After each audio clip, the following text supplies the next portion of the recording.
प्रिय श्रोताओं, आज हम सभी पावन सोमवार व्रत की कथा का श्रवण करने जा रहे हैं और यह दिन भगवान भोलेनाथ का अत्यंत प्रिय है।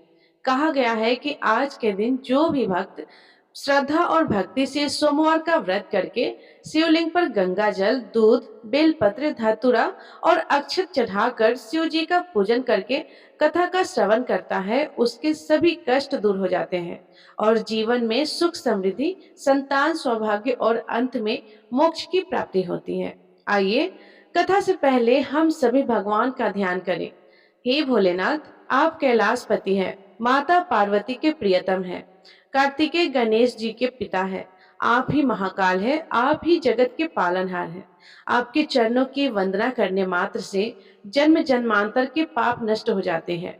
हे देवाधिदेव महादेव, इस पावन सोमवार व्रत में हम संपूर्ण मन, वाणी और कर्म से आपका ध्यान कर रहे हैं। हम सभी पर अपनी कृपा दृष्टि बनाए रखें, हमारे जीवन से अज्ञान, अहंकार और पाप का नाश करें और हमें धर्म, अर्थ, काम और मोक्ष चारों पुरुषार्थ की सिद्धि प्रदान करें। ओम नमः शिवाय। एक बार किसी नगर में एक साहूकार था। उसके घर में धन की कोई कमी नहीं थी, लेकिन कोई संतान न होने के कारण वह बड़ा दुखी था। संतान प्राप्ति के लिए वह हर सोमवार को व्रत रखता था और पूरी श्रद्धा के साथ शिव मंदिर जाकर भगवान शिव और माता पार्वती की पूजा किया करता था। उसकी भक्ति देखकर एक दिन माँ पार्वती प्रसन्न होकर भगवान शिव से साहूकार की मनोकामना पूर्ण करने का निवेदन करती है। पार्वती जी के आग्रह पर भगवान शिव ने कहा, हे देवी, इस संसार में हर प्राणी को उसके कर्मों का फल मिलता है और जिसके भाग्य में जो हो उसे भोगना ही पड़ता है। लेकिन पार्वती जी ने साहूकार की भक्ति देखकर उसकी मनोकामना पूर्ण करने की इच्छा व्यक्त की। माता पार्वती के आग्रह पर भगवान शिव ने साहूकार को पुत्र प्राप्ति का वरदान तो दिया, लेकिन उन्होंने बताया कि यह बालक केवल 12 वर्षों तक ही जीवित रहेगा। माता पार्वती और भगवान शिव की इस संवाद को साहूकार सुन रहा था, इसीलिए उसे ना तो इस बात की खुशी हुई और ना ही दुख, बल्कि वह पहले की तरह ही शिव जी की पूजा करता रहा। कुछ समय बाद साहूकार की पत्नी ने एक पुत्र को जन्म दिया। जब वह बालक 11 वर्ष का हुआ तो उसे पढ़ने के लिए काशी भेज दिया गया। साहूकार ने पुत्र के मामा को बुलाकर उसे बहुत सारा धन देते हुए कहा कि तुम इस बालक को काशी विद्या पढ़ने के लिए लेकर जाओ। तुम लोग रास्ते में यज्ञ कराते जाना और ब्राह्मणों को भोजन दक्षिणा देते हुए जाना। दोनों मामा भांजे इसी तरह यज्ञ कराते और ब्राह्मणों को दान दक्षिणा देते काशी नगरी निकल पड़े। इस दौरान रास्ते में एक नगर पड़ा जहां नगर के राजा की कन्या का विवाह था, लेकिन जिस कुमार से उसका विवाह होने वाला था वह एक आंख से काना था। राजकुमार के पिता ने अपने पुत्र के कान्हा होने की बात को छुपाने के लिए बहुत सोचा, क्यों ना उस साहूकार के पुत्र को दूल्हा बनाकर राजकुमारी से विवाह करा दो और विवाह के बाद इसको धन देकर विदा कर दूंगा और राजकुमारी को अपने नगर ले जाऊंगा। लड़के को दूल्हे के वस्त्र पहनाकर राजकुमारी से विवाह करा दिया गया। साहूकार का पुत्र ईमानदार था, उसे यह बात सही नहीं लगी, इसलिए उसने अवसर पाकर राजकुमारी के दुपट्टे पर लिख दिया कि तुम्हारा विवाह तो मेरे साथ हुआ है, लेकिन जिस राजकुमार के संग तुम्हें भेजा जाएगा वह एक आंख से काना है।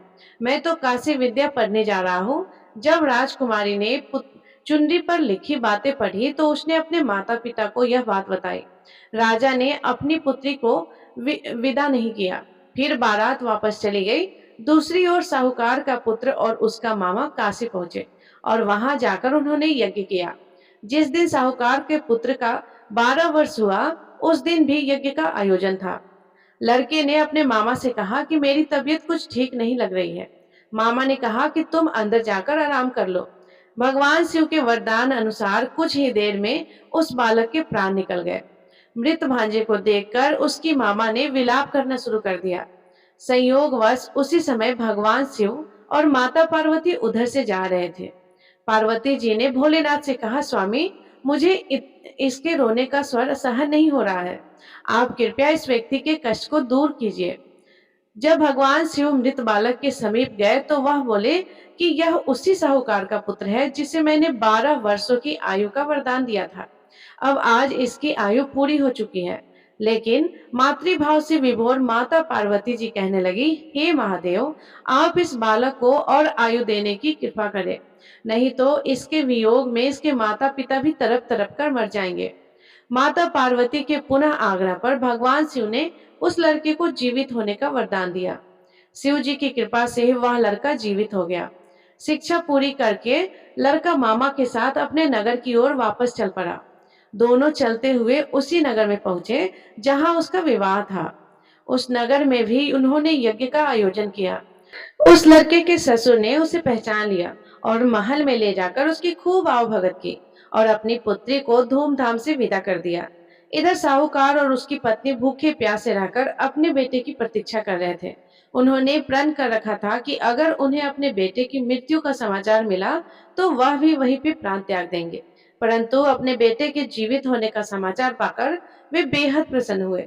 उसी रात भगवान शिव ने साहूकार के स्वप्न में आकर कहा, हे श्रेष्ठी, मैंने तेरे सोमवार के व्रत करने तथा व्रत कथा सुनने से प्रसन्न होकर तेरे पुत्र को लंबी आयु प्रदान की है। इसी प्रकार जो कोई सोमवार व्रत करता है या कथा सुनता है और पढ़ता है, उसके सभी दुख दूर होते हैं और सभी मनोकामनाएं पूर्ण होते हैं। सभी प्रेम से बोलिए, भोले शंकर भगवान की जय, माता पार्वती की जय।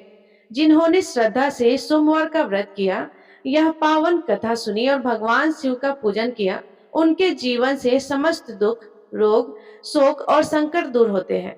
यह व्रत न केवल सांसारिक सुखों को प्रदान करता है, बल्कि भगवान शिव की अपार कृपा से आध्यात्मिक शांति, मोक्ष और चिर सुख की प्राप्ति भी करता है। अब आइए हम पूर्ण समर्पण और सच्चे मन से भगवान से प्रार्थना करते हैं। हे नीलकंठ, भगवान शिव आप भोले हैं, दयालु है, आशुतोष है। हमने जो कुछ भी पूजा व्रत और कथा श्रवण किया, उसमें यदि कोई त्रुटि रह गई हो तो क्षमा करें। हमें अपने चरणों में अटल भक्ति और जीवन में सच्ची समझ प्रदान करें। हमारे जीवन से अज्ञान, अहंकार और अधर्म का नाश करें। शिव कहकर हम जीवन की राह पर चले, यही हमारा संकल्प है। ओम नमः शिवाय। सोमवार व्रत की महिमा अमोघ है। जो भक्त सच्चे मन से इसका पालन करते हैं, उसके जीवन में धन धान्य, संतान सुख, वैवाहिक सुख और सभी मनोरथों की पूर्ति निश्चित होती है। प्रिय श्रोताओं, अब आपको अपने कर्म और अपने भगवान पर अटूट विश्वास रखने वाली एक बहुत ही प्रेरक कहानी सुनाते हैं। एक बार की बात है, देवताओं के राजा देवराज इंद्र ने किसानों से किसी कारण से नाराज होकर 12 वर्षों तक वर्षा न करने का निर्णय लेकर किसानों से कहा कि अब आप लोग 12 वर्षों तक फसल नहीं उगा सकेंगे। सारे किसानों ने परेशान और व्याकुल होकर एक साथ इंद्रदेव से वर्षा करवाने की प्रार्थना की कि हे इंद्रदेव, कृपया कीजिए, ऐसा मत कीजिए, कृपया हर वर्ष पर्याप्त वर्षा की किया कीजिए।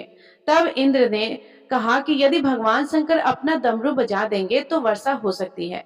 किसानों की बार बार विनती करने पर देवराज इंद्र ने किसानों को यह उपाय तो बताया, लेकिन साथ में गुप्त वार्ता करके भगवान शिव से भी यह आग्रह कर दिया कि आप किसानों से सहमत बिल्कुल मत होइएगा, भोलेनाथ। इधर जब किसान देवराज इंद्र के बताए उपाय अनुसार भगवान शंकर के पास पहुंचे तो भगवान शंकर उनसे कहने लगे कि क्योंकि इंद्रदेव भी उनसे पहले आकर ही सहायता मांग चुके थे।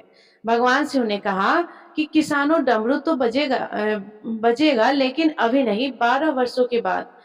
अब किसान निराश हो गए। तो किसान जब निराश हुए तो उन्होंने सोचा कि इन 12 वर्षों में अब कृषि तो होगी नहीं, खेत में अगर फसल उगाएंगे तो वह सूख जाएगी, व्यर्थ जाएगी, फसल भी नहीं उगेगी।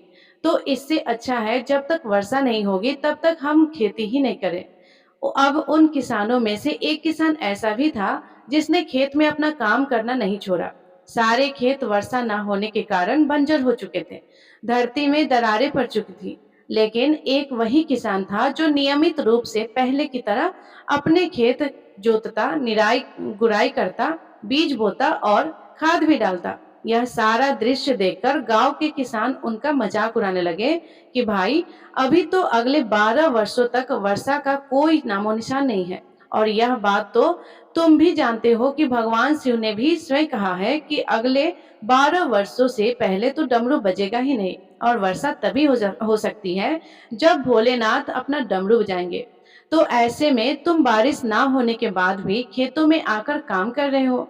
इससे तुम्हारा समय भी बर्बाद हो जाएगा, तुम्हारी मेहनत भी बर्बाद हो रही है और तुम्हारा धन तो बर्बाद हो ही रहा है। लेकिन उस किसान ने पता है क्या कहा? उसने उस बाकी किसानों से कहा कि हाँ, आपकी बात सही है। मैं भी जानता हूँ कि 12 वर्षों तक फसल नहीं उगने वाली, वर्षा नहीं होने वाली है, फसल नहीं उगने वाली है। लेकिन मैं यह काम तो केवल अपने अभ्यास के लिए कर रहा हूँ, क्योंकि अगर 12 साल तक हम खेती नहीं करेंगे, हल नहीं जोतेंगे, गुड़ाई निराई नहीं करेंगे, तो मैं खेती किसानों का काम तो भूल जाऊंगा और फिर मेरे शरीर की मेहनत करने की आदत भी तो छूट जाएगी। और खेती के काम में तो किसानों को बहुत परिश्रम करना पड़ता है। इसलिए मैं तो यह सारी मेहनत केवल इसलिए कर रहा हूँ ताकि अगले 12 वर्षों के बाद जब बारिश होगी तो फिर अपना काम करने में मुझे कोई कठिनाई ना हो। उसी समय भगवान शिव देवी पार्वती के साथ आकाश भ्रमण पर निकले हुए थे। देवी पार्वती ने भी उन किसानों और अन्य किसानों के बीच की इस वार्ता को सुना।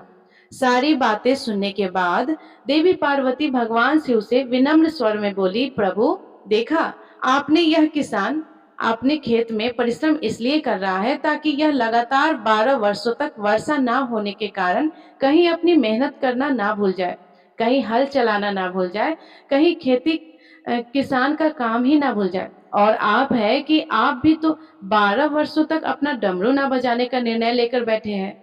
तो कहीं ऐसा ना हो प्रभु कि इन 12 वर्षों के बाद जब आप डमरू बजाना चाहेंगे तो आप डमरू बजाना ही भूल जाए। आप भी तो डमरू बजाना भूल सकते हैं।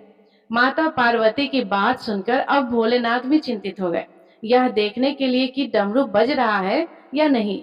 उन्होंने अपना डमरू उठाया और उसे बजाने का प्रयास करने लगे और तभी जोरदार आवाज के साथ डमरू बजाना शुरू हो गया और देखते ही देखते आसमान में काली घटाएं छा गई, तेज बारिश शुरू हो गई और जो किसान अपने खेत में हर दिन नियम से काम कर रहा था, उसके खेत में भरपूर फसल आ गई, क्योंकि उसने अभी कुछ दिन पहले ही जुताई करके उसने अपने खेत में बीज बोए थे। अब वर्षा होने के कारण कुछ ही दिनों में उसके खेत में हरी भरी लहराती हुई फसल खड़ी हो गई और बाकी के किसान जो केवल हाथ धर कर बैठे थे, उस यह सोच रहे थे कि अगले 12 वर्षों तक तो वर्षा नहीं होगी और जब यह बात भली भांति पता है तो ऐसे में सूखे खेतों में भला परिश्रम करना और अपना समय बर्बाद करने से क्या फायदा होगा। अब वे किसान पश्चाताप करने लगे और उधर उस किसान को अपनी फसल का भरपूर लाभ मिला, जो किसान अपने मन में सकारात्मक सोच लेकर बैठा था। तो ऐसा ही होता है, कभी कभी हम अपने जीवन में चल रही परेशानियों से बहुत परेशान हो जाते हैं, या हम किसी काम के लिए मेहनत कर रहे होते हैं, तो जब हमारी उस मेहनत का फल हमें नहीं मिलता है, हम लगातार काम करते जाते हैं, लगातार प्रयास करते जाते हैं, फिर भी जब मेहनत का फल नहीं मिलता है तो फिर एक समय ऐसा भी आता है कि हम थक कर हार कर बैठ जाते हैं। लेकिन हो सकता है कि वही क्षण हमारे पूरे जीवन को बदलने वाला हो सकता है कि हमारी अब तक की गई मेहनत का फल हमें अब मिलने वाला ही हो। तो हमेशा सकारात्मक सोच बनाए रखें, भगवान पर विश्वास करें कि अगर आज बुरे दिन चल रहे हैं, अगर आज हमारी मेहनत का फल नहीं मिल रहा है, तो एक दिन तो ऐसा जरूर आएगा, सबको अपनी अपनी मेहनत का फल जरूर मिलता है। और जो लोग केवल उन किसानों की तरह हाथ धरकर बैठ जाते हैं, उनके जीवन में उन्हें कभी कुछ नहीं मिलता और वे हमेशा अपने दुखों का रोना रोते रहते हैं। तो बोलिए नीलकंठ महादेव की जय, माता पार्वती की जय। प्रिय श्रोताओं, अब सुनिए सोमवार व्रत की आरती, शंकर भगवान की आरती। ओम जय शिव ओंकारा, स्वामी जय शिव ओंकारा, ब्रह्मा विष्णु सदाशिव, ब्रह्मा विष्णु सदाशिव, अर्धांगी धारा। ओम जय शिव ओंकारा, एकानन चतुरानन पंचानन राजे, स्वामी पंचानन राजे। हंसासन गरुरासन, हंसासन गरुरासन, वृषवाहन साजे। ओम जय शिव ओंकारा। दो भुजे चार चतुर भुज, दस भुजे अति सोहे। स्वामी दस भुजे अति सोहे। तीनों रूप निरखता, त्रिगुण रूप निरखता, त्रिभुवन जन मोहे। ओम जय शिव ओंकारा। अक्षमाला वनमाला मुंडमाला धारी। स्वामी मुंडमाला धारी। चंदन मृग मद सोहे, भाले शशिधारी। ओम जय शिव ओंकारा। श्वेतांबर पीतांबर बाघांबर अंगे। स्वामी बाघांबर अंगे। सनकादिक गरुड़ादिक शनकादिक गरुड़ादिक भूतादिक संगे। ओम जय शिव ओंकारा। करके मध्य कमंडल चक्र त्रिशूलधारी। स्वामी चक्र त्रिशूलधारी। सुखकारी दुखकारी, सुखकारी दुखहारी, जग पालनकारी। ओम जय शिव ओंकारा। ब्रह्मा विष्णु सदा शिव जानत अविवेका।